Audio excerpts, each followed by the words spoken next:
Hey, I want to start by asking you about the budget. It seems like you guys in elected office, every year, it's tougher and tougher. I don't know where we keep finding more money because the budget news is always tough. I want to ask you about possible cuts to the Milwaukee County transit system. We have people that listen to the show that take the bus that are concerned. How important is the bus system to our community? Our MCTS system is extremely important. And, you know, I grew up riding our buses all across Milwaukee County. That's how I got to school. And so we wanted to make sure that we could preserve as much as MCTS as we can.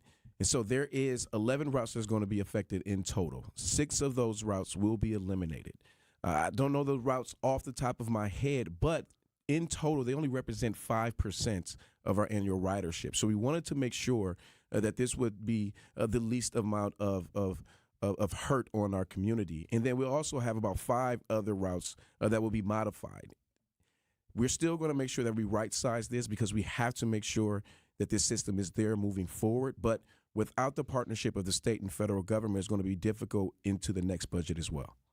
That's what I wanted to ask you about. I'm going to paraphrase here, but I thought I heard you say something along the lines of a financial cliff for the bus system is coming if we don't get this figured out. How dire is it? We can't just continue to cut and cut and cut till there's nothing left, can we? No, we want to right-size the system. We haven't changed this system in almost a decade, right? And our ridership has been going down. And this isn't just affecting our Milwaukee County transit system. This is affecting systems all across the country because we haven't seen an increase in aids from the state or for other communities from the federal government. So we want to right-size this, and we have to make sure that we do it now so it doesn't become unbearable in the future. I know you've gone to Washington, D.C. to try to raise money for even fixing our roads and everything. So I know that you're trying, but then in your budget address yesterday, a $46 million budget shortfall. Yes.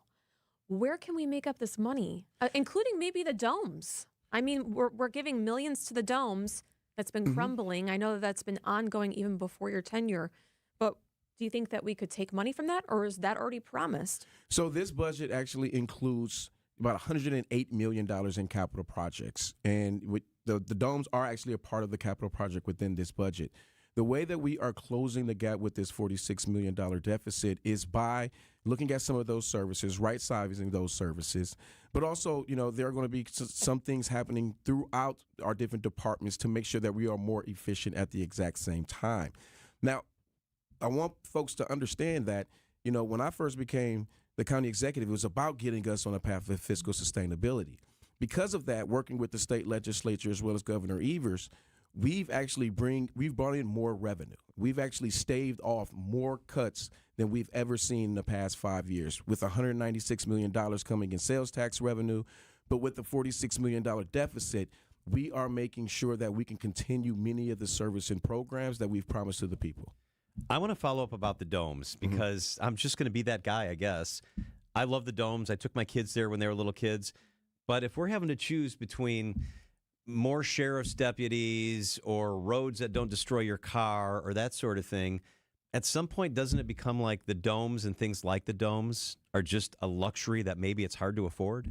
Now, we did bring more dollars back from the state government, particularly when it came down to our state services on highway patrol. So we were receiving close to about $40 million in the next biennium to make sure that we can continue to invest in our public safety as well as our criminal justice courthouse facility, making sure that we can rebuild that facility. So when we think about the domes, that $5 million, that technically isn't being spent quite yet because of the relationship that we have in the legislation that was written to say that they have to fundraise what they have to fundraise. Right now, with this $46 million deficit, we are still able to provide many of those services and programs, but it's not just a combination of just costs. We're also losing federal funding, right? So when we think about birth to 3 programs that serve our seniors as well as people with disabilities, we're also making sure that we can continue to fill in those gaps to make these critical services still be available for those who need it. Okay, here's another one that's like 28% of the 46, could be 28% of the $46 million shortfall. $13 million to redesign the Milwaukee County Zoo entrance for efficiency. Do you think we could pause that maybe this year? So this is coupled with what is going to be happening as well related to state investments as well. And so the Milwaukee County Zoo is a huge asset, and it doesn't just benefit those who live in Milwaukee County. We have folks who come from all over the state who love to utilize our zoo. If we don't right size the zoo entrance, it's going to continue to be a huge issue for traffic. And we're going to see another project actually happening on Blue Mile. And so we actually are moving up this particular project because it's actually going to help reduce costs for us moving forward because of the amount of construction that's going to be happening. It's a delicate in the future. balance. It is. Yes. It is a balance for sure. We've been talking to a lot of candidates about legalizing medical marijuana Yes. or recreational marijuana. A lot of money is going to Illinois. A lot of money. A lot, and J.B. Prisker is saying thank you. So, what do you think? He should about, be.